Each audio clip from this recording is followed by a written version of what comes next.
Mes frères, mes sœurs, nous célébrons la messe du 25e mercredi du temps ordinaire de l'année B. Dans l'évangile d'aujourd'hui, Saint Luc nous présente la première mission apostolique. Les apôtres vont faire leur première expérience d'évangélisation. Saint Luc nous dit, Jésus convoqua les 12. Dans la Bible, le chiffre 12 représente une perfection dans l'administration. On trouve son origine dans le nombre des 12 fils de Jacob. Dans l'appel des 12, on peut identifier la naissance de l'Église. Alors il les envoya. Rappelons-nous que le mot apôtre signifie envoyé. Mais avant leur départ, Jésus leur donne des consignes afin de les préparer à affronter les difficultés de ce monde. Ces consignes se présentent comme une véritable feuille de route. Voyons de façon successive les consignes données par Jésus.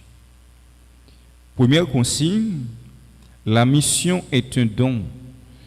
Saint Luc nous dit que Jésus leur donna force et pouvoir sur tous les démons avec la puissance de guérir les maladies. L'efficacité de la mission ne viendra pas d'influence humaine, mais du pouvoir de Dieu. Quand Dieu nous appelle, il nous donne les moyens d'entreprendre la tâche qui nous est confiée. Deuxième consigne, Jésus indique le contenu de la mission. Il résume ce que les apôtres doivent apporter à l'humanité. Il les envoya prêcher le règne de Dieu et guérir les maladies. Donc la mission est un lieu de délivrance, de libération. Troisième consigne, la mission exige le détachement, autrement dit la simplicité. Jésus leur dit de ne rien prendre pour la route. Le détachement est le témoignage le plus fiable que le missionnaire peut donner. Pierre dit à Jésus, « Nous avons tout quitté pour te suivre. » Le détachement est la condition nécessaire pour suivre Jésus. Jésus dit au jeune homme riche, « Si tu veux être parfait, va, vends ce que tu possèdes, donne-le aux pauvres et suis-moi. » Vivre dans le détachement doit être le style de vie du missionnaire. N'oubliez pas que le témoignage de vie est plus convaincant que celui de la parole. Ma façon de vivre peut déformer l'annonce de l'Évangile.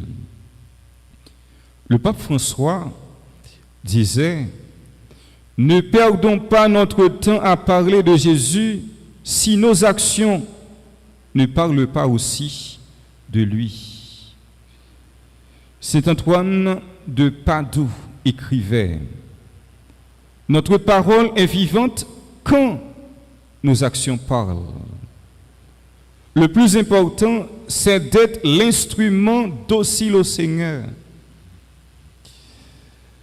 Ne prenez rien pour la route. Cela signifie que la seule force du missionnaire doit être le Christ. Jésus les invite et nous invite à compter uniquement sur le secours de Dieu à travers l'hospitalité des gens. Dans le psaume 118, verset 8, nous disons « Mieux vaut s'appuyer sur le Seigneur que de compter sur les hommes. » La seule chose qui peut nous rendre libres, c'est le détachement. Le détachement du missionnaire témoigne de sa confiance en la providence. Comment notre témoignage pourrait-il porter du fruit si nous n'avons pas pleinement confiance en Jésus qui nous a envoyés? Lorsque nous nous occupons des affaires de Dieu, Dieu s'occupe de nos affaires. Quatrième consigne, la mission est un lieu de rencontre et non une opération de publicité. Quand vous avez trouvé l'hospitalité dans une maison, restez-y jusqu'à votre départ. Et enfin, cinquième consigne, la mission comporte aussi une part de souffrance, d'échec ou de rejet. Si les gens ne vous accueillent pas, sortez de la ville. Cela signifie, quel que soit le cas, le refus ne doit jamais arrêter le missionnaire.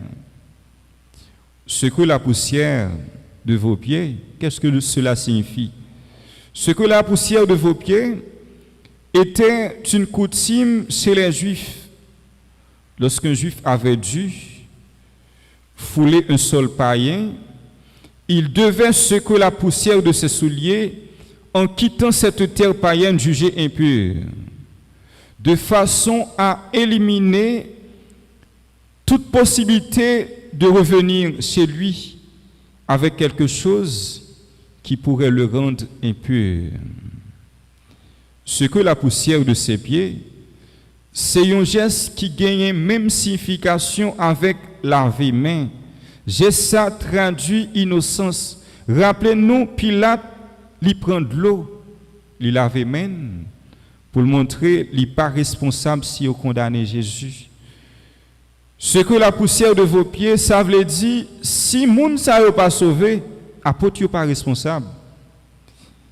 Les apôtres allèrent de village en village, annonçant la bonne nouvelle. C'est aussi notre mission. Mes frères, mes sœurs, en ce troisième jour de la neuvaine préparatoire, à la fête des saints Michel, Gabriel et Raphaël, confions au Seigneur les malades. Prions pour la délivrance de notre pays. Que Dieu nous bénisse. Amen.